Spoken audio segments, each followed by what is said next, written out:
तो ये हमारा सेलर हो गया। अब हम आते हैं अपने नेक्स्ट पॉइंट पे, गुड। गुड मीन्स क्या होता है? मूवेबल प्रॉपर्टी, ठीक है। ऐसा मूवेबल प्रॉपर्टी मान के चलो, एक ये प्रॉपर्टी है, इसको हम एक दूसरे से दूसरे जगह हम ट्रांसफ़र कर सकते हैं, उसको हम मूवेबल प्रॉपर्टी बोलते हैं। From place A to place B, यहाँ से इसको हम यहाँ ट्रांसफ़र कर सकते हैं, या यहाँ से हम इसको यहाँ ट्रांसफ़र कर सकते हैं और ला जा सकते हैं, उसको हम क्या बोलते हैं? Movable property. मूवेबल प्रॉपर्टी के अंदर कुछ एक्सक्लूडिंग पॉइंट दिया गया है कि देखो एक्सक्लूडिंग पॉइंट क्या क्या है। तो इसका एक्सक्लूडिंग पॉइंट है एक्शनेबल क्लेम, उसके बाद स्टॉक एंड शेयर, उसके बाद ग्रोइंग क्रॉप्स, उसके बाद grass things attach to the farming after land, part of land, जो पार्ट ऑफ लैंड से जो कुछ भी लैंड से उपजता है या ग्रास थिंग्स होता है, उसको हम इससे एक्सक्लूड करते हैं। और सर्व बिफोर सेल और under the contract of sale, इसको हम क्या बोलते हैं कि मूवेबल प्रॉपर्टी या गुड से हम इसको एक्सक्लूड कर दिए हैं, ठीक है।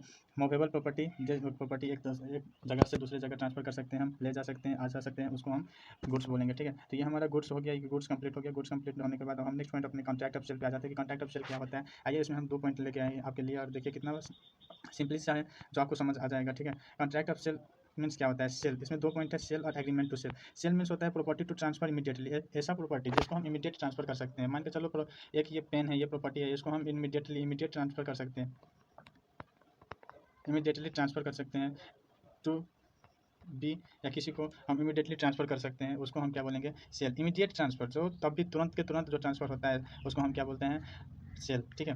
हम मान के चलो सेल का एक एग्जांपल दे देता हूँ कि एक दुकान वाला है यहाँ पे, ये दुकान वाला है, और आप यहाँ पे हो, और आप गए यहाँ पे, बोले दुकान वाले को, मान के चलो ग्रोसरी का दुकान है, और बोलोगे कि अंकल मुझे 1 किलो 1 केजी शुगर केन देने के लिए, तो आपको ये इमीडिएट देता है और आप इसको इमीडिएट पे करते हो, ठीक है। इमीडिएट ये आपको शुगर केन देता है और ये आपको आप इसको पेमेंट करते हो, तो ये हो गया हमारा क्या? सेल। जो इमीडिएटली काम करता है, उसको इमीडिएटली आपको ट्रांसफ़र करता है प्रॉपर्टी, उसको क्या बोलते हैं कि सेल, ठीक है। एग्रीमेंट टू सेल क्या होता है कि एग्रीमेंट फ्यूचर डेट पे होता है, जैसे property to be transfer on the future date. मान के चलो एक ये प्रॉपर्टी है, और ये प्रॉपर्टी राम का है, राम का ये प्रॉपर्टी है, और आप इसे खरीदना चाहते हो। आप मोहन मान के चलो, एक मोहन नाम का लड़का है जो इसका प्रॉपर्टी खरीदना चाहता है। ये प्रॉपर्टी जो है राम का, वो खरीदना चाहता है, ये प्रॉपर्टी जो है राम का, वो मोहन खरीदना चाहता है राम से, ठीक है। तो इसने क्या किया कि कुछ पैसे, मान के चलो इसका 1 लाख रुपया दाम है, तो इसने क्या किया कि 10,000 रुपया इसको दे दिया और बोला कि मैं नेक्स्ट मंथ सारे पेमेंट मैं कर दूंगा तुमको, ठीक है। और नेक्स्ट मंथ जब ये सारे होली पेमेंट कर देगा, उसको हम और उस दिन जब उसके नाम पे ट्रांसफ़र किया जाएगा वो प्रॉपर्टी, उसको हम क्या बोलते हैं? Agreement to sale. Agreement to sale होता है कि कॉन्ट्रैक्ट हो जाता है, पर वो फ्यूचर डेट में उसका ट्रांसफ़र, उसका जो आगे हम पढ़ेंगे ऑनरशिप और पोजीशन, वो ट्रांसफ़र फ्यूचर डेट में करते हैं, उसको हम क्या बोलते हैं? कि एग्रीमेंट टू सेल। नेक्स्ट हम अपने टाइप ऑफ गुड पे आ जाते हैं, नेक्स्ट पॉइंट पे आ जाते हैं। इसमें क्या है कि existing goods, future goods, contingent good. इसमें 3 टाइप का गुड दिया गया है, उसके बारे में आइए हम एक-एक करके डिस्कस करते हैं। एग्जिस्टिंग गुड क्या होता है? Good exist at the time of contract of sale. जो कॉन्ट्रैक्ट ऑफ सेल बनाते टाइम पे जो गुड एग्जिस्ट करता है, जो कोई भी गुड एग्जिस्ट करता है कॉन्ट्रैक्ट ऑफ सेल बनाने के टाइम पे, उसको हम क्या बोलेंगे? Existing good. मान के चलो एक एग्जांपल में देता हूँ आपको, और एग्जाम में हर एक पॉइंट अगर है तो उसके साथ एग्जांपल और सेक्शन प्रोविजंस लिखना ही पड़ता है। एक एग्जांपल में देता है एग्जिस्टिंग गुड्स क्या होता है। मान के चलो एक ये पेन है और pen at the time of contract of sale, मान के चलो आप एक और बी हो, बी आपका पेन खरीदना चाहता है, तो eight the time of contract आप दोनों के बीच में जब कॉन्ट्रैक्ट ऑफ सेल बनेगा, तो उस टाइम पे ये पेन वहाँ पे रहेगा, एग्जिस्ट करेगा, तभी ये बी जो है ये पेन को खरीद पाएगा, एग्जिस्ट कर पाएगा, तो ठीक है। तो इसको हम बोलेंगे कि जब भी हम कॉन्ट्रैक्ट ऑफ सेल बनाते हैं, उस टाइम पे पेन एग्जिस्ट, वहाँ पे गुड्स जो एग्जिस्ट करना चाहिए, तभी हम उसको एग्जिस्टिंग गुड्स मानेंगे। इसमें हमारा 3 पॉइंट दिया गया हुआ है। नेक्स्ट पॉइंट हमारा है स्पेसिफिक गुड। स्पेसिफिक गुड क्या होता है? Good identified at time of contract of sale. ऐसा मैंने जैसे बोला कि एग्जिस्ट, वहाँ पे एग्जिस्ट करना चाहिए एग्जिस्टिंग गुड्स में, वैसे ही सेम स्पेसिफाइड गुड में जो आइडेंटिफाई करता है, जो कोई भी गुड है, एक ये मान के चलो ये पेन है, तो कॉन्ट्रैक्ट ऑफ सेल बनाते टाइम पे ये पेन जो है, ये पेन वहाँ पे आइडेंटिफाई करेगा कि हाँ यही पेन है। मान के चलो ये 5 रुपये वाला पेन है, ये 10 रुपये वाला पेन है, तो वहाँ पे आइडेंटिफाई करेगा कि हाँ ये पेन है, तभी ये कॉन्ट्रैक्ट ऑफ सेल बनेगा, और उसको हम क्या बोलेंगे? ये स्पेसिफाइड गुड है, ये सॉरी स्पेसिफाइड गुड है ये। और स्पेसिफाइड गुड का मतलब होता है जो कॉन्ट्रैक्ट ऑफ सेल बनाते टाइम पे वहाँ पे आइडेंटिफाइड करता है। ये देखो, और ये मेरा नोट है, आप वहाँ पे टेलीग्राम से डाउनलोड कर सकते हो, और सिंपल फॉर्मेट में दिया गया है। सो आइए हम नेक्स्ट पॉइंट पे अपना बात करते हैं। अनअसर्टेन गुड और असर्टेन गुड। अनअसर्टेन और असर्टेन, ठीक है। असर्टेन और अनअसर्टेन, ठीक है। तो ये क्या आ गया कि good not identified at the time of good of contract of sale. मतलब क्या है कि जब कॉन्ट्रैक्ट ऑफ सेल बन रहा है, दोनों पार्टी के बीच में, कॉन्ट्रैक्ट बायर और सेलर है, दोनों पार्टी के बीच में जब कॉन्ट्रैक्ट ऑफ सेल बन रहा है, उस टाइम पे क्या करता है? Good not identify, good identify नहीं किया जाता है, बस बोल देता है कि हाँ ये गुड है, इस पे हम कॉन्ट्रैक्ट बनाते हैं, पर वो गुड आइडेंटिफाइड नहीं करता है। Not identified at the time of contract of sale. Contract of sale बनाते के टाइम पे वो आइडेंटिफाइड नहीं करता है, उसको हम बोलेंगे अनअसर्टेन गुड, ठीक है। इसमें आ जाते हैं हमारे क्या? Ascertain good. Ascertain good means क्या होता है कि देखो, good identified after the contract of sale is made. ऐसा गुड जो कॉन्ट्रैक्ट ऑफ सेल बनने के बाद आइडेंटिफाइड करता है, उसको हम क्या बोलेंगे कि उसको हम क्या बोलेंगे, असर्टेन गुड, ठीक है। स्पेसिफाइड गुड क्या हो गया कि good identified at the time of the contract of sale. Simply से याद करो कि क्या है स्पेसिफाइड गुड, जो good identified at the time of contract of sale. Unascertain good जो कॉन्ट्रैक्ट ऑफ सेल करते टाइम पे आइडेंटिफाई नहीं होता है। असर्टेन गुड ऐसा होता है कि good identified after contract of sale is made, contract बनने के बाद जब जो कोई भी गुड को आइडेंटिफाई किया जाता है तो उसको हम क्या बोलेंगे कि असर्टेन गुड। तो ये हमारा हो गया एग्जिस्टिंग कंपनी के तीन फीचर्स जो कैसे कैसे होता है वो तीन पॉइंट हम डिस्कस कर लिए। अब हम आते हैं next point future good. Future good क्या होता है हमारा, ठीक है। तो गुड मैन्युफैक्चर, जो गुड मैन्युफैक्चर हो चुका है, प्रोड्यूस हो चुका है, एक minute, good manufacturing, manufacturing good produced होना चाहिए। एक्वायर्ड आफ्टर, ये मैन्युफैक्चरिंग गुड या प्रोड्यूस्ड गुड जो है एक्वायर जो करता है, एक्वायर सेलर जो है ये एक्वायर करता है कब, after the contract of sale is entered into contract of sale entered into. तो इसका 2 पॉइंट दिया गया है कि कब इंटर्ड हो सकता है। तो ये मैन्युफैक्चरिंग गुड, प्रोड्यूस्ड गुड या एक्वायर कब एक्वायर कर सकता है ये दोनों गुड्स को, after the contract of sale into entered into future date, ठीक है। Future date, future good, future date में जब उसको लिया जाता है, उस फ्यूचर डेट में जब उसको उस गुड को लेंगे तो उसको हम क्या बोलेंगे कि फ्यूचर गुड। जो गुड मैन्युफैक्चर हो गया, प्रोड्यूस हो गया, पर उसको हम फ्यूचर डेट में लेंगे उसको हम बोलेंगे क्या, future good. Future good are always an agreement of sale. मैंने एग्रीमेंट ऑफ सेल में जो बताया आपको, क्या बताया, दो टाइप का सेल होता है, जो दो टाइप का कॉन्ट्रैक्ट ऑफ सेल होता है, जो एक होता है सेल और एक होता है एग्रीमेंट टू सेल। सेल होता है जो इमीडिएटली ट्रांसफर करता है, और एग्रीमेंट होता है जो फ्यूचर डेट में एग्रीमेंट ट्रांसफर करता है, उसको हम एग्रीमेंट टू सेल बोलते हैं। तो सेम यही बात है, फ्यूचर डेट में future goods are always are agreement to sale, ठीक है। इसमें नेक्स्ट पॉइंट हम आते हैं, such good does not with the seller at the time of contract of sale. ये जो है फ्यूचर गुड्स ऐसा गुड्स है जो कॉन्ट्रैक्ट ऑफ सेल करते टाइम पे सेलर के पास एग्जिस्ट नहीं करता है। ये देखो कि क्या लिखा है, such good does not exist with the seller at the time of contract of sale, ठीक है। तो ये हमारा हो गया फ्यूचर गुड। ये मतलब फर्स्ट पेज हम कंप्लीट कर लिए, जिसमें हम क्या आपको एक बात की है कि बेसिक इंट्रोडक्शन कि कब कब से आया है और कहाँ कहाँ एप्लीकेबल है इसका, फिर इसका सोर्स क्या है, फिर हम इसके buyer, seller, good, contract of sale, type of good, existing good, specified good, uncertain good, future good, इसके बारे में हम बात कर लिए, ठीक है। तो नेक्स्ट पॉइंट पे हम आ जाते हैं कंटीजेंट गुड। कंटीजेंट गुड क्या होता है। सो गाइस ये देखो मेरा हैंड रिटन नोट है, कितना क्लियरली लिखा हुआ मैं आप लोगों के लिए, जहाँ से आप पढ़ सकते हो, समझ सकते हो, और मुझे भी पढ़ाने में अच्छा फील हो रहा है कि मैं कितना क्लियरली आप लोगों को पढ़ा रहा हूँ, ठीक है। सो ये हमारा नेक्स्ट पॉइंट आप देखो कंटीजेंट गुड। कंटीजेंट गुड क्या होता है कि acquisition of good by buyer depending upon on a certain event.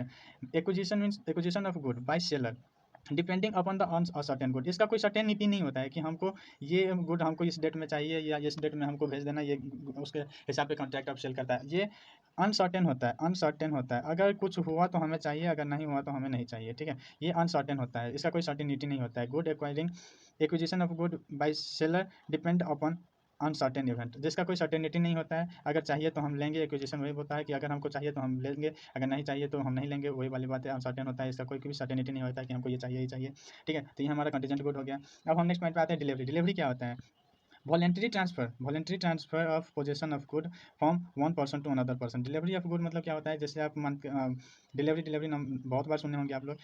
जैसे मान के चलो एक जोमेटो वाला है और आप कुछ ऑर्डर करते हो, ये आप भी हो जो कुछ इसमें ऑर्डर करते हो, और आप दोनों के बीच में इमीडिएटली कॉन्ट्रैक्ट ऑफ सेल बनता है, और जो ये आपको ट्रांसफ़र करता है गुड्स, ठीक है। गुड ये आपको ट्रांसफ़र करता है, ये अपना पोजीशन, ये राइट आपको गुड का जो पोजीशन है, ये जो गुड का राइट है ये आपको ट्रांसफ़र करता है।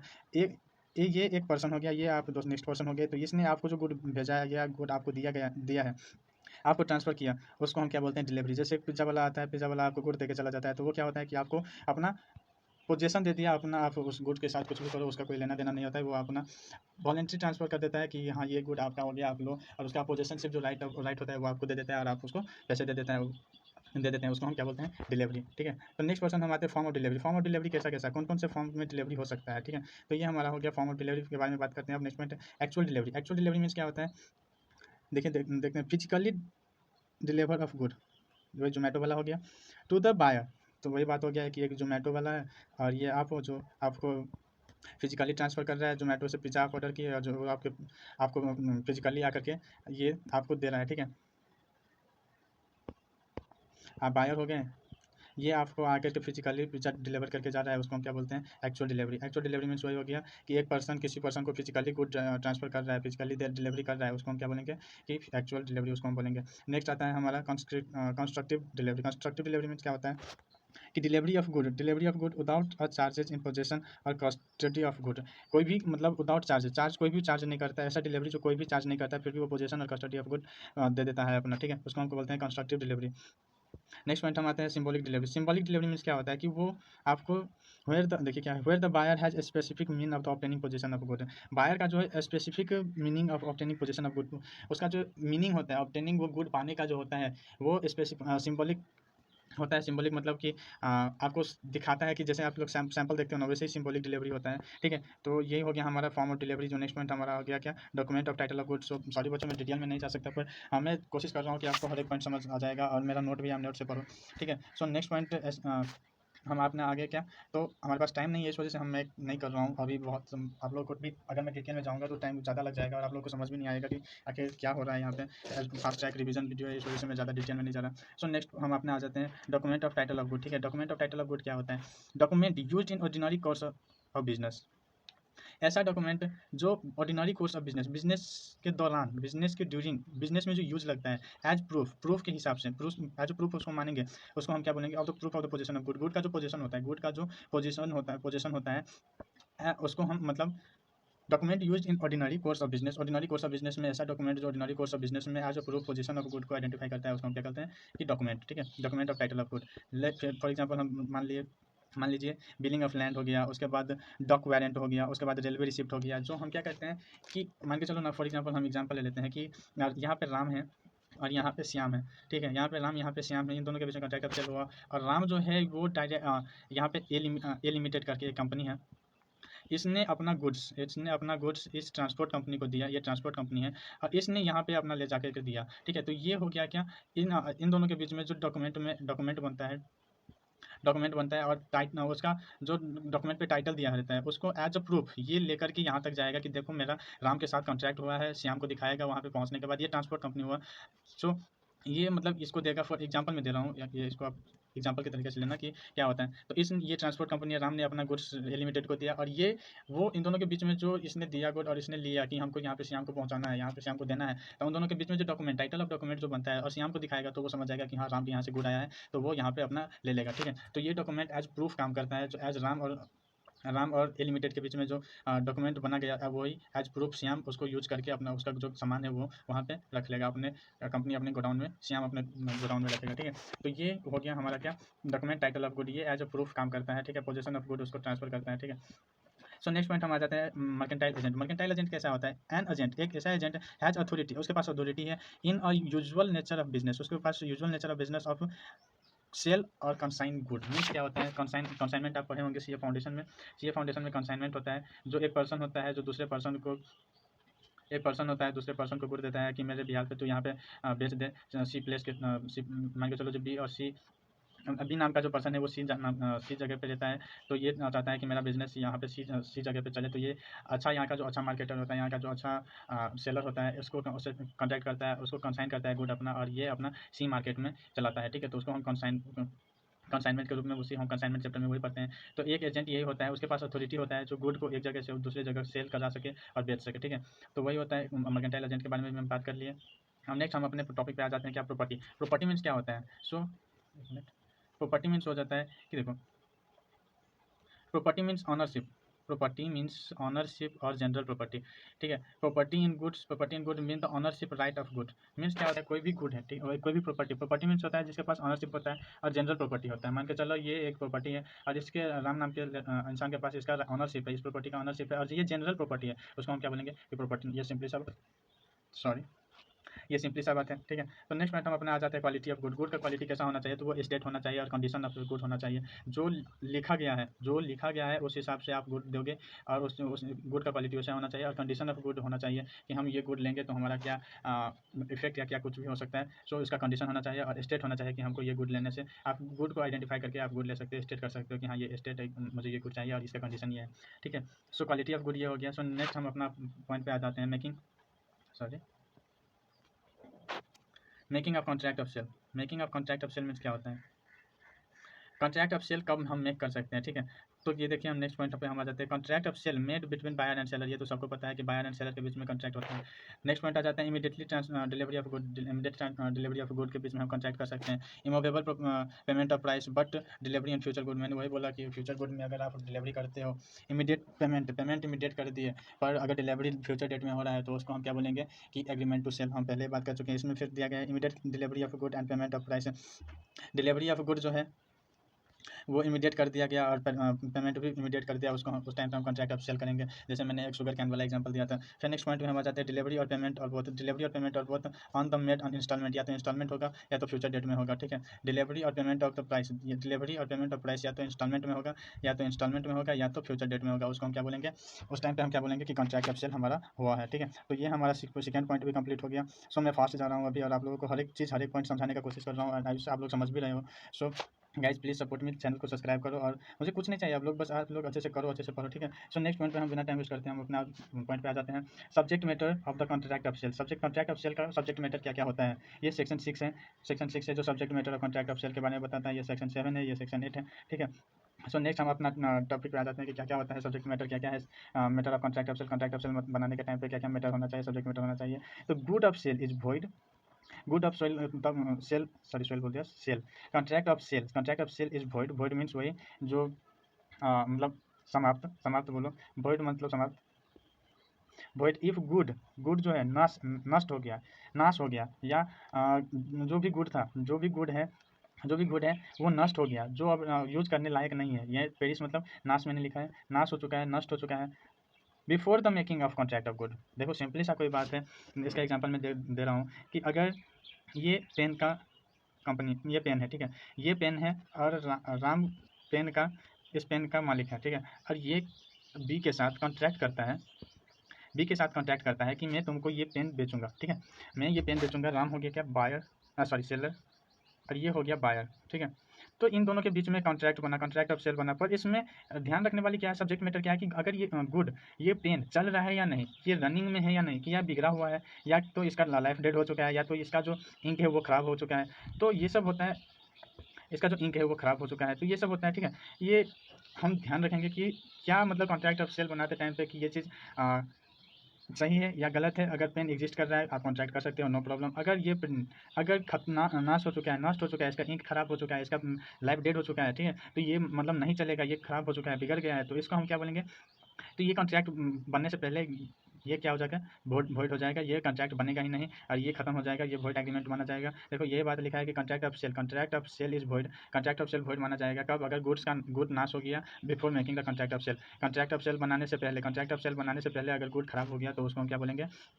सब्जेक्ट मैटर में हम यही पॉइंट सेक्शन 8 ये देखेंगे कि अगर खराब हो गया तो वो वॉइड माना जाएगा, ठीक है। तो नेक्स्ट पॉइंट में हम अपना आ जाते हैं good are punishable before the sale, good are punishable before the sale but after the making of agreement of the contract of sale is void. अब मान के चलो फर्स्ट पॉइंट में क्या था कि पेन है, पेन कॉन्ट्रैक्ट ऑफ सेल बनाते टाइम पे खराब चल रहा है, कॉन्ट्रैक्ट ऑफ सेल बनाते टाइम पे ये खराब है, खराब है। तो ये जो बी के साथ कॉन्ट्रैक्ट कर रहा है तो इसको हम वॉइड मानेंगे, ये वॉइड हो गया क्योंकि ये खराब हो चुका है और ये पेन नहीं चल रहा है, इसका इंक खराब हो चुका है, तो ये इसका लाइफ डेड हो चुका है। तो फर्स्ट पॉइंट हमारा यही कह रहा था। अब नेक्स्ट पॉइंट में क्या कह रहा है, देखो नेक्स्ट पॉइंट भी सेम वैसा ही है पर इसमें कुछ अलग दिया गया है। सेम देखो इसमें क्या है कि good punishable before the sale, sale से पहले, सेल से पहले, पहले गुड एग्जिस्ट करता था, गुड चल रहा था, चल रहा था, अच्छा था, बढ़िया था, मतलब गुड खरीदने लायक था। मान के चलो फिर मैं एग्जांपल दे देता हूँ आपको, उससे आपको डिटेल में समझ आ जाएगा कि क्या होता है। सो देखो मैं कह रहा हूँ कि अगर मान के चलो एक राइस का दुकान है, डीओ डीओ की दुकान है, ठीक है, ये राइस का दुकान है, ये राइस का दुकान है, और इसका ए नाम का जो बंदा है ये इसका दुकान का मालिक है, और बी नाम का जो बंदा है वो खरीदना चाहता है, ठीक है। ये बायर है या ये सेलर है और ये बायर है, ठीक है। तो इसने राइस को देखा, ठीक है, राइस को देखने के बाद ये क्या होगा कि कॉन्ट्रैक्ट ऑफ सेल बना लिया, कॉन्ट्रैक्ट ऑफ सेल इसके साथ कर लिया कि हमको ये राइस दे देना। मैं आपको अच्छे से समझा रहा हूँ, दोनों पॉइंट को मैं अच्छे से समझा दे रहा हूँ, ये मोस्ट इंपॉर्टेंट होता है एग्जाम पॉइंट ऑफ व्यू से। सो हमारा देखो सबसे पहली बात हम फर्स्ट पॉइंट आते हैं अपना सेक्शन 7 क्या कहता है। सेक्शन 7 कहता है कि अगर कोई मान के चलो राइस का दुकान है, वहाँ पे मैं पेन का दिया, यहाँ पे मैं राइस का ले लेता हूँ। मान के चलो कि ये ए है और ये बी है, ठीक है। इन दोनों के बीच में ये जो है इन दोनों के बीच में कॉन्ट्रैक्ट ऑफ सेल हुआ, कॉन्ट्रैक्ट ऑफ सेल होने से पहले, कॉन्ट्रैक्ट ऑफ सेल होने से पहले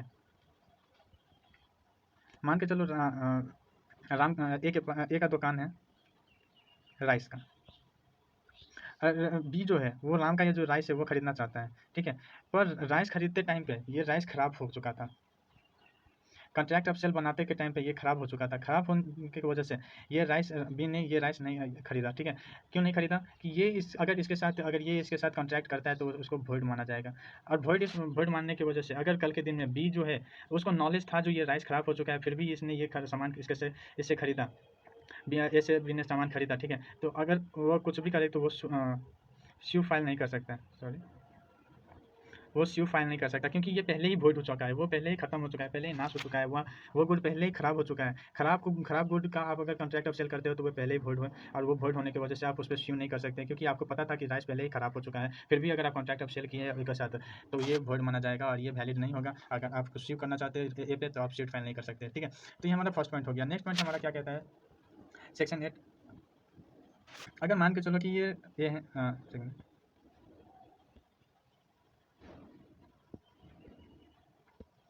ये ए है और ये बी है, ठीक है। इन दोनों के बीच में कॉन्ट्रैक्ट हो चुका, कॉन्ट्रैक्ट ऑफ सेल हो चुका, ठीक है, कि ये जो राइस है ए का जो राइस है ये बी खरीदेगा, और बी ने कुछ पेमेंट भी कर दिया कि मैं खरीदूंगा। फिर ये ए जो है बी जो है ये राइस खरीदने आता है। अब राइस खरीदते टाइम पे जब राइस इन दोनों के बीच में कॉन्ट्रैक्ट ऑफ सेल हो गया कि मैं राइस खरीदूंगा, ठीक है, और राइस अच्छा था, कोई बुरा नहीं था, खराब नहीं था, कुछ भी नहीं था। ए जो है बी के साथ कॉन्ट्रैक्ट कर लिया, बी ने ए के साथ कॉन्ट्रैक्ट कर लिया, कॉन्ट्रैक्ट ऑफ सेल हो चुका है, पेमेंट भी कर दिया है कि मैं ये राइस खरीदूंगा। जिस दिन बी यहाँ पे राइस खरीदने आया, उस दिन क्या हुआ कि राइस खराब हो चुका था, डैमेज हो चुका था, और डैमेज होने की वजह से, ये ख़राब हो जाने की वजह से ये भी कॉन्ट्रैक्ट वॉइड माना जाएगा, ये भी वैलिड नहीं होगा, क्योंकि ये पेरिशेबल गुड्स है। पेरिशेबल गुड्स में अगर कुछ भी डिफ़ॉल्ट होता है या कुछ भी ख़राब हो जाता है, डैमेज हो जाता है, तो उसके लिए ये लायबल नहीं माना जाएगा, ठीक है।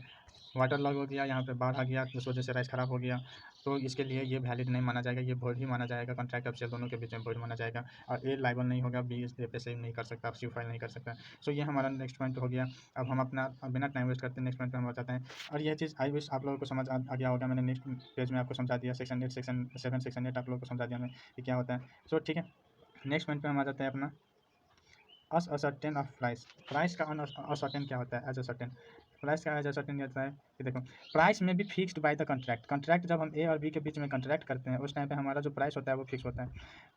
कॉन्ट्रैक्ट के टाइम पे प्राइस फिक्स कर दिया जाता है कि हम इतने में सामान तुम्हारा खरीदेंगे और इतने में तुमको देना पड़ेगा, तो ए एग्री हो जाता है, बी एग्री हो जाता है उस प्राइस पे, तो वो उसको बोलेंगे हम असर्टेन ऑफ प्राइस। प्राइस पे दोनों पार्टी का एग्रीमेंट होना चाहिए और दोनों पार्टी फिक्स कर दिया कि हाँ इतने में हम सामान एक दूसरे को बेचेंगे या खरीदेंगे, ठीक है।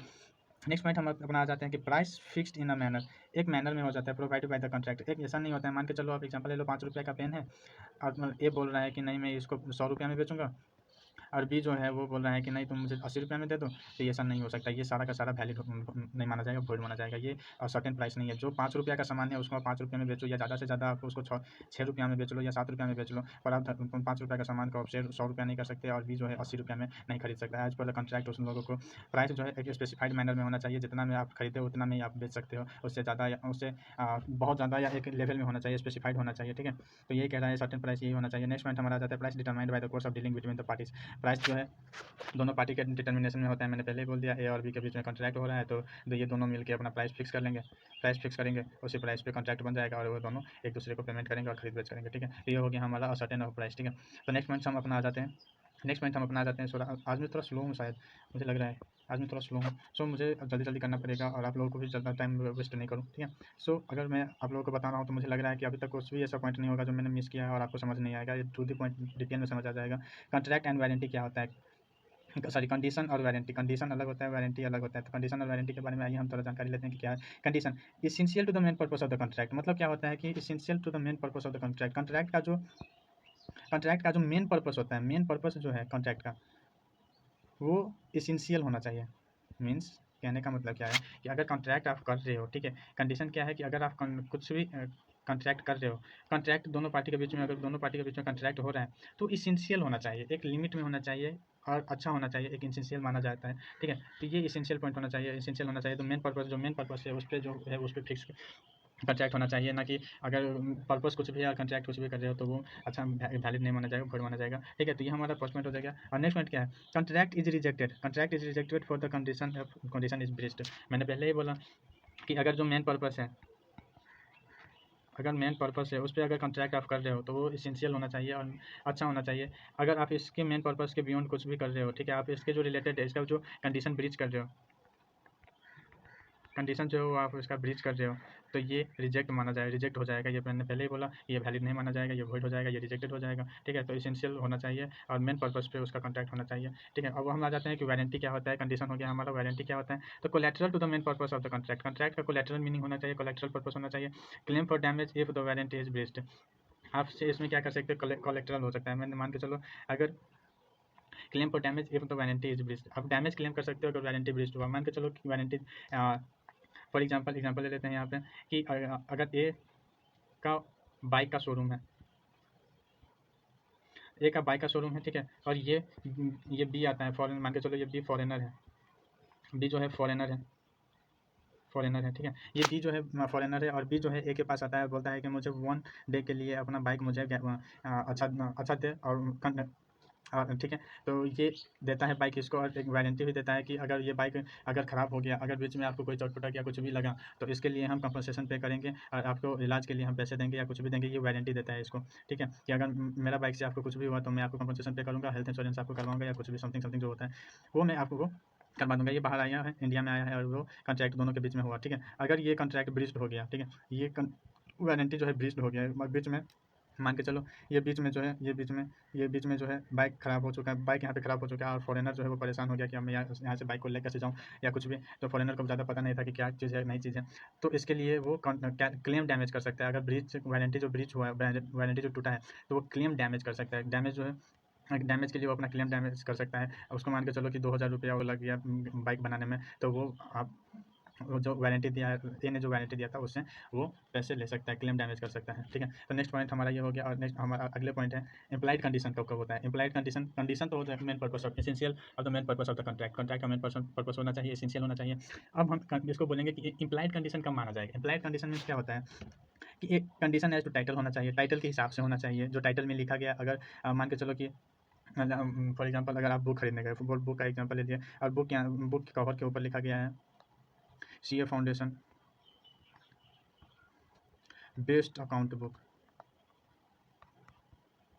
ठीक है, और आपने खरीद लिया मार्केट से, बेस्ट अकाउंट बुक है, सीए फाउंडेशन का अच्छा मार्क वेटेज रखता है, सब कुछ अच्छा दिया गया है। पर अगर आप उसको पढ़ने गए, ठीक है, अगर आप उसको पढ़ने गए और उसके बीच में आपको कंटना वहाँ पे मिल गया, मैथ का मिल गया, फॉर एग्जांपल फाउंडेशन का अकाउंट का बुक बोला था, बुक ऑफ अकाउंट बोला था, बेस्ट अकाउंट बुक बोला था, पर अंदर आपको मैथ्स का मिल गया। कवर था आपको दिखाया क्या अकाउंट का, आप अकाउंट के नाम पे खरीद के गए पर आपको क्या मिला, क्या अंदर मैथ्स का। ठीक है, तो ये हो गया कि अगर आप इम्प्लाइड कंडीशन का मतलब होता है कि एज पर टाइटल जो आप दिखा रहे हो वो आप जो टाइटल लिखे हुए हो ऊपर उसके हिसाब से गुड होना चाहिए। ठीक है, तो इम्प्लाई इसका हम बात करते हैं कि क्या होता है implied condition as to title क्या होता है। Implied condition that the seller has right to sell the good at any time. इसका मतलब होता है कि मतलब सेलर के पास राइट होता है कि कुछ एनी टाइम, कभी भी टाइम, किसी भी टाइम वो गुड्स को बेच सकता है जो लिखा हुआ है, और जो गुड है, जो टाइटल है उसका, गुड का टाइटल जो है वो सेलर के पास है और वो गुड्स को बेच सकता है। ठीक है, उसके बाद हम नेक्स्ट पॉइंट पे अपना आ जाते हैं, ये has to right to sell the good at any time वो सेलर जो है वो गुड्स को बेच सकता है और जो टाइटल में लिखा गया है वही टाइटल के हिसाब से वो बेचेगा। ठीक है, उसके पास वो राइट होता है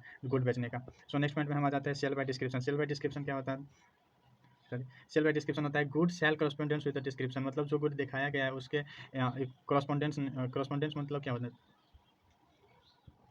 हाँ, तो सेल बाय डिस्क्रिप्शन क्या होता है, sale by description means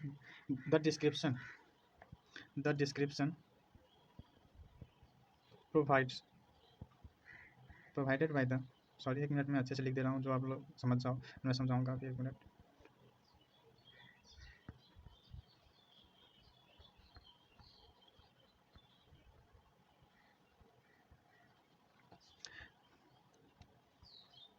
cell by description, sale by description means होता है द डिस्क्रिप्शन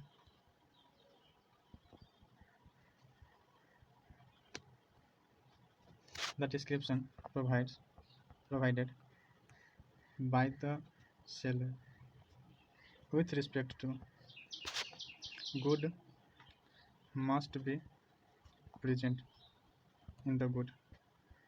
इसका मतलब आप सबको समझ आया? सेल बाय डिस्क्रिप्शन मतलब जो डिस्क्रिप्शन दिया गया था सेलर के with respect to seller, seller ने जो दिया गया था कि गुड्स के बारे में, वही goods present in the goods होना चाहिए। तो प्रेजेंट वही गुड्स होना चाहिए जो सेलर ने बोला था, सेलर ने जो गुड्स को दिखाया था और बोला था, वो उसी गुड्स को एज द प्रेजेंट वही गुड होना चाहिए, दूसरा गुड नहीं होना चाहिए। ठीक है, इसमें और है कि बायर अगर ये है, अगर सेलर जो है कुछ दूसरा गुड दिखा देता है या बायर को पसंद नहीं आता है, तो buyer can cancel the contract and can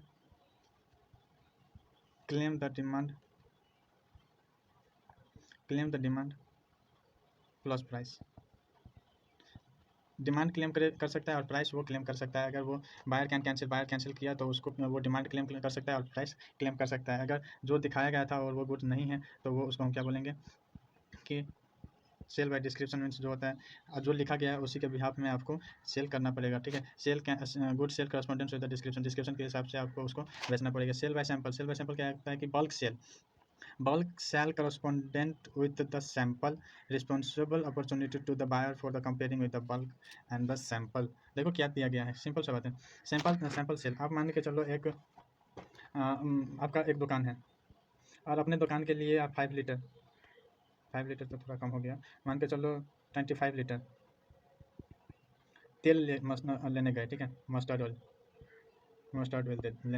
लेने गए। उसने आपको सैंपल अच्छा दिखाया और अच्छा दिखाने के बाद अगर वो बाद में, ठीक है, बाद में वो क्या किया कि अगर वो चेंज कर देता है कुछ, बाद में अगर वो कुछ चेंज कर देता है, सॉरी या नीचे पेन नहीं चल रहा है, मैं नेक्स्ट पेज में लिख आपको समझाता हूँ।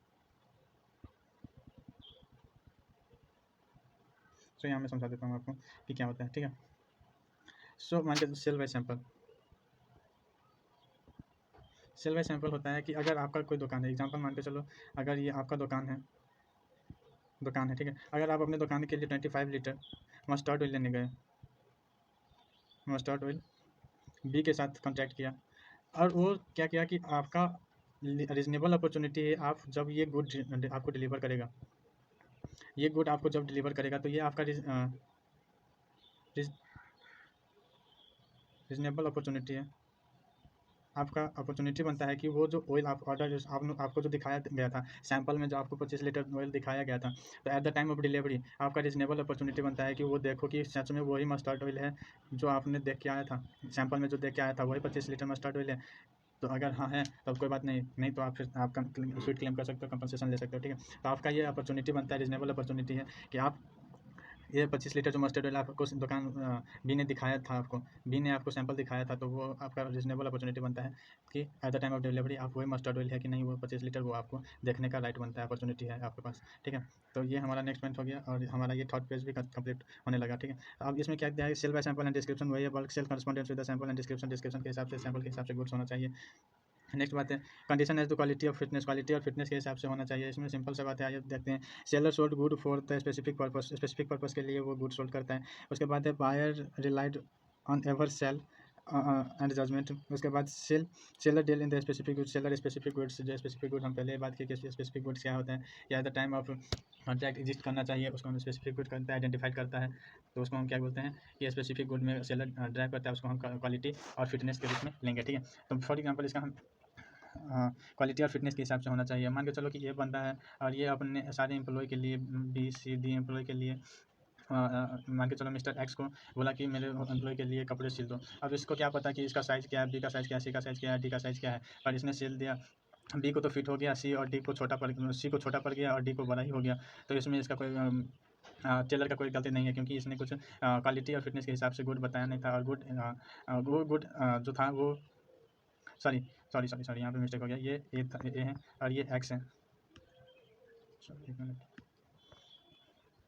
ये ए है और मिस्टर एक्स है, जिसने टेलर किया बी सी डी के लिए। ठीक है, तो इसने सिल दिया, इसको सही हो गया और इसको गला नहीं हुआ, इसके वजह से ये मतलब इसके प्रॉब्लम हो गया इसके शरीर में। ठीक है, तो इसके लिए ये लायबल नहीं माना जाएगा कि तूने कैसा सिल दिया, कोई इसको बॉडी को फिट नहीं किया, क्योंकि अगर वो क्वालिटी और फिटनेस के हिसाब से गुड्स होना चाहिए जो सबको, सबके शरीर में, या अगर ये कपड़ा सिया है इसके लिए वो ड्रेस कोड सिया है तो सबको फिट होना चाहिए, ऐसा नहीं कि दो एक को हो गया एक दूसरे को नहीं, तो ऐसा नहीं होना चाहिए। क्वालिटी और स्पेसिफाइड गुड में सेलर डील करता है, ठीक है।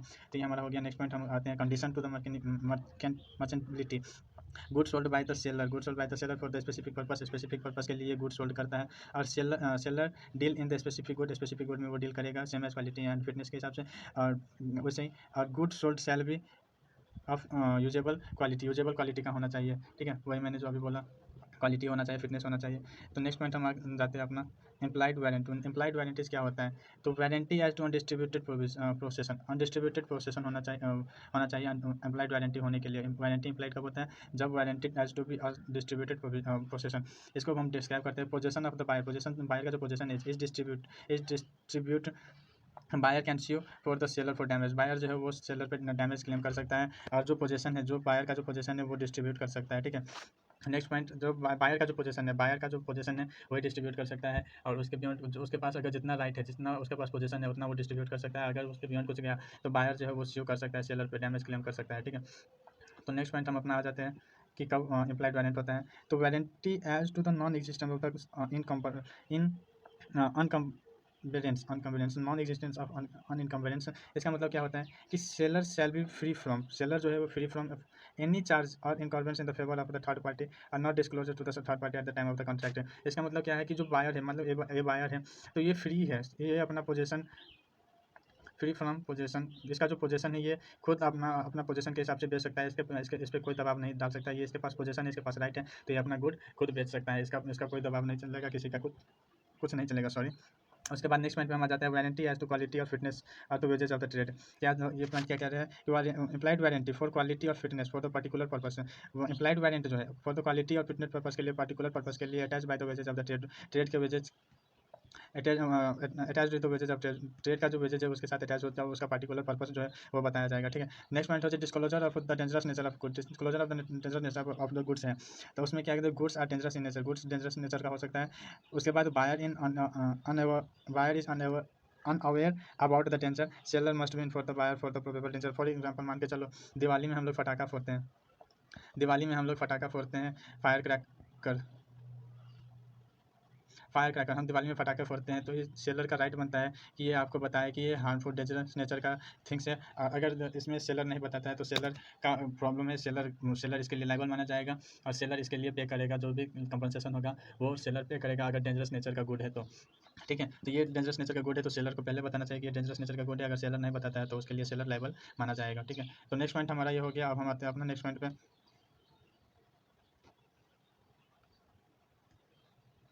हम हमारा ये next point most important point बोलो, एक अच्छे बोलो। कार्बेट टेम्परेचर में होता है let the buyer be aware, ठीक है, वही फर्स्ट पॉइंट लिखा हुआ है, let the buyer be aware. Buyer जो है वो गुड्स को लेके अवेयर होना चाहिए। ऐसा नहीं है कि बायर मतलब कुछ भी सामान खरीद लिया, कहाँ से भी खरीद लिया, तो उसके लिए सेलर नहीं लायबल माना जाएगा। अगर किसी के सुनने पे या कहने पे अगर आप खरीद रहे हो, अगर वो सामान आपके लिए फिट नहीं बैठ रहा है तो आपको उसके लिए सेलर नहीं माना जाएगा, क्योंकि आप कहीं से सुन के या खरीद के देख के खरीदे हो तो उसके लिए सेलर नहीं माना, कुछ भी लायबल नहीं होगा, ठीक है। इसके लिए सबसे पहले ये प्रोविजन है कि let the buyer be aware. अगर कुछ भी सामान अगर खरीद रहे हो तो आप उसके लिए अवेयर होना चाहिए कि आपके लिए वो सुटेबल है कि नहीं है, ठीक है। सो नेक्स्ट पॉइंट पर हम जब अपना आ जाते हैं buyer to property, check the good before buying from the seller. मैंने बोला कि अगर कोई भी बायर प्रॉपर्टी खरीद रहा है तो उसको चेक कर लेना उसका मैंडेटरी होता है, ड्यूटी बनता है कि check the goods before the buying the goods from the seller. Seller से खरीदने से पहले वो गुड को एक बार चेक कर ले, ठीक है। तो ये होता है कार्बेट टेम्परेचर। थर्ड पॉइंट हमारा ये कह रहा है कि if good form out of the defective the buyer can not hold the seller लेवल। अगर इसमें कह रहा है कि अगर कुछ भी डिस्पेक्टिव नेचर का गुड्स है, गुड अगर turn out of the defective, मान के चलो कि वही मैंने बोला कि दिवाली वाली बात है, अगर इसमें अगर कुछ भी सेलर फायर क्रैकर के बारे में सेलर को नहीं, बायर को नहीं बताया और उसके लिए उसका डिस्पेक्टिव नेचर आउट हो गया, मतलब आउट द डिस्पेक्टिव नेचर का गुड निकला, तो उसके लिए बायर बायर जो बायर जो है लायबल नहीं माना जाएगा, सेलर जो है वो लायबल माना जाएगा, ठीक है। तो ये मैंने बोला पहले भी आपको कि सेलर का काम बनता है बताना कि बायर के लिए क्या सही है और क्या गलत है, और बायर का भी काम बनता है कि गुड खरीदने से पहले वो एक बार अवेयर हो जाए और सामान खरीदने से पहले बायर से चेक करा के लिए, गुड खरीदने से पहले चेक कर ले, ठीक है, प्रॉपर्टी खरीदने से पहले चेक कर ले, बाद में उसके लिए सेलर लायबल नहीं माना जाएगा। अगर कोई भी डिस्ट्रक्टिव नेचर का गुड्स है तो उसके लिए सेलर को बताना पड़ेगा कि ये बायर को बताना पड़ेगा, सेलर बताएगा बायर को कि ये डिस्ट्रक्टिव नेचर का गुड है और इससे आपको कुछ प्रॉब्लम हो सकता है, वो तो पहले ही बताना पड़ेगा। इसके लिए अगर नहीं बताया तो सेलर लायबल होगा, बायर लायबल नहीं माना जाएगा। सिर्फ दोनों के लिए ये कागज टेम्परेचर समझना। अब हम क्या बोलते हैं, नेक्स्ट पॉइंट हमारा है exception to the caveat emptor. Caveat emptor का एक्सेप्शन क्या है, ठीक है। Exception to the caveat emptor buyer specific the purpose a purchase buyer relied on the seller skill and judgment seller deal in those specific good. क्या बोलता है exception क्या दिया गया, तो एक्सेप्शन ऑफ कार्बेट टेम्परेचर दिया गया कि बायर स्पेसिफिक पर्पस का होना चाहिए। पर्पस और बायर का जो पर्पस है वो स्पेसिफिक होना चाहिए। गुड खरीदने के लिए स्पेसिफिक पर्पस होना चाहिए कि हाँ हम किस लिए गुड खरीद रहे हैं और उस कुछ पर्पस के लिए खरीदना चाहिए। Buyer specific of the purpose for the purchase करने के लिए कुछ स्पेसिफिक पर्पस होना चाहिए। Next, buyer relied in seller on the skill and judgment. Buyer जो है वो रिलाइड ऑन द सेलर पे वो रिलाइड विश्वास करके स्किल एंड जजमेंट, उसका जो स्किल एंड जजमेंट है उस पर रिलाइड करके वो सामान खरीदे, ठीक है। नेक्स्ट पॉइंट है हमारा सेलर डील इन दो स्पेसिफिक गुड। सेलर जो है वो स्पेसिफिक गुड में काम करता हुआ, डील करता हुआ होना चाहिए। अगर ऐसा नहीं होना चाहिए कि अगर सेलर जो है ये क्लॉथ्स का डील करता है और ये बायर और ये क्या किया कि सेलर ये जाके इसको बोलता है कि मुझे हाउस पेंट कराने के लिए मुझे पेंट चाहिए। तो इसने क्या किया कि अगर इसको पता ही नहीं कि ये हाउस पेंट कराने के लिए कौन सा अच्छा होता है, फिर भी इसने इसको जाकर के कुछ भी प्रोडक्ट इसको बेच देता है और ये खरीद लेता है इससे। तो ये वैलिड नहीं माना जाएगा, ये वॉइड हो जाएगा। और इसके लिए ये जो है वो कंपनसेशन पे करेगा बी को, क्योंकि उसको पता था कि जब वो क्लॉथ्स में डील कर रहा है वो स्पेसिफिक पर्पस के लिए, बी जो है स्पेसिफिक पर्पस के लिए आया था कि उसको हाउस पेंट कराने के लिए पेंट चाहिए था। फिर भी ये क्लॉथ्स में डील करते हुए उसको पेंट बेचा है और वो गलत निकला। तो ये नहीं होना चाहिए। सेलर जो है वो deal in the specific good, specific में डील करना होना चाहिए। अगर एक को हाउस पेंट कराने के लिए हाउस पेंट चाहिए तो वो हाउस पेंट वाले दुकान में जाकर के हाउस पेंट खरीद सकता है, ना कि कहीं और जाके, ठीक है। तो हाउस पेंट वाले दुकान में जाकर खरीदने का तो वो हाउस पेंटर जो है वो स्पेसिफिक गुड से डील करता होना चाहिए, ठीक है। नेक्स्ट पॉइंट हम आते हैं कि good purchase on the brand name of the patent. अगर कोई भी गुड ब्रांड नेम और पेटेंट में खरीदा जाता है तो उसके लिए भी सेलर लायबल नहीं माना जाएगा, ठीक है। नेक्स्ट पॉइंट हमारा आता है कि good sale by the description, sale correspondence with the description. जो भी गुड्स डिस्क्रिप्शन के हिसाब से सेल किया गया है वही sale as the correspondence with the description होना चाहिए। नेक्स्ट पॉइंट हमारा जाता है good sold by description shall be mercantile quality, sorry mercantile quality का होना चाहिए, ठीक है। मैंने पहले ही बोला कि मर्चेंटाइल क्वालिटी मीन्स क्या होता है, जिसका क्वालिटी और पर्पस होना चाहिए। कोई भी गुड का क्वालिटी होना चाहिए तो उस क्वालिटी को मर्केंटेबिलिटी क्वालिटी होना चाहिए। जो गुड सोल्ड बाय डिस्क्रिप्शन के हिसाब से सोल्ड किया गया है, मर्केंटेबल क्वालिटी का भी होना चाहिए। नेक्स्ट पॉइंट पे हम आ जाते हैं अपना, सॉरी ये क्या हो रहा है।